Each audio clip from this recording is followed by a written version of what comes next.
edible landscape perfectly describes our next bread. It's a rustic Italian onion and leek focaccia. There are onions, leeks, and chives, along with a sprinkling of rosemary and flaky salt for good measure.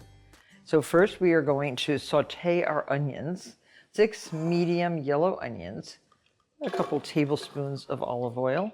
Cook these until they are golden and caramelized. This is going to take 45 minutes. So do this first and start your dough. And your whole house is going to smell really good. So we start with starter.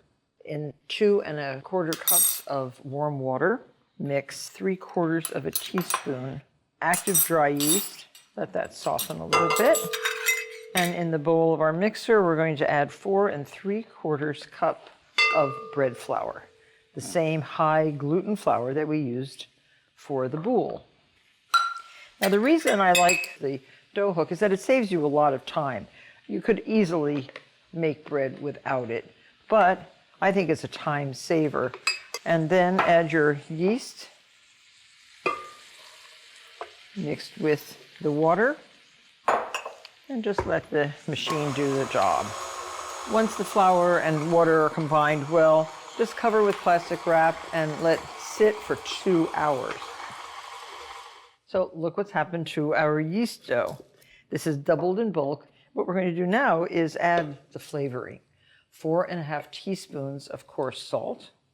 You might ask, why didn't we put the salt in first? It might retard the rising of the dough. So we add it now with the caramelized onions. That giant pan of onions has reduced to this. It's also been cooled. So just add all the onions to your dough. That is the flavoring for this delectable and unusual focaccia. Now get this on your mixer. Use the dough hook for about 5 minutes at low speed. Turn this out onto a floured surface. And so once you've turned the dough on itself 8 or 9 times, just lift the whole thing up and place it in a clean bowl. This will now be covered and rise until doubled in bulk.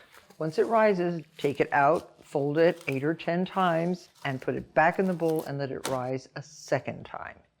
And now for the artwork. This is doubled in bulk the second time.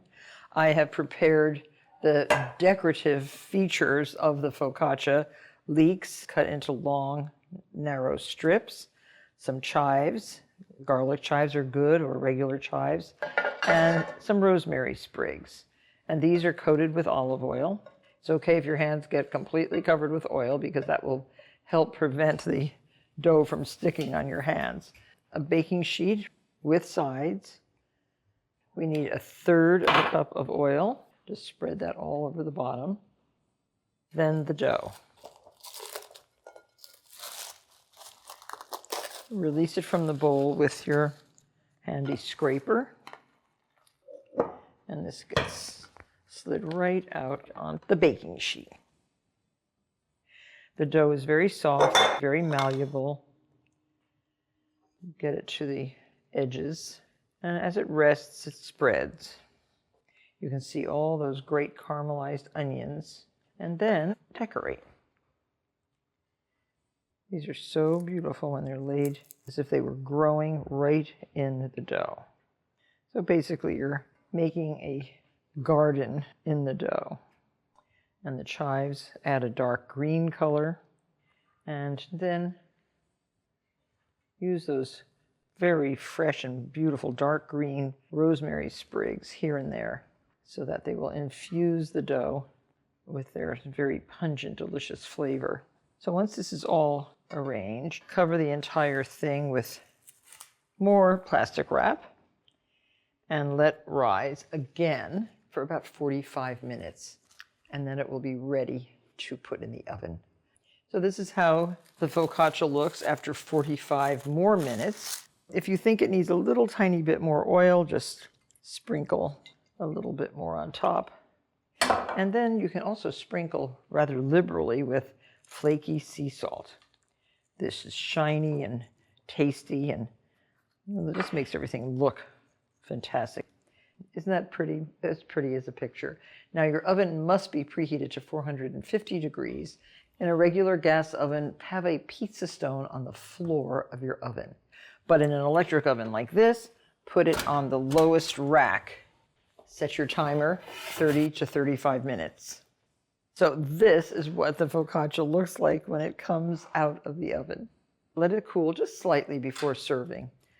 And to serve, cut with a serrated knife into rectangles or squares. And it is delicious just like this, or with your favorite cheese. If you want to serve a showstopper at your next dinner party, I would say this is it. Enjoy.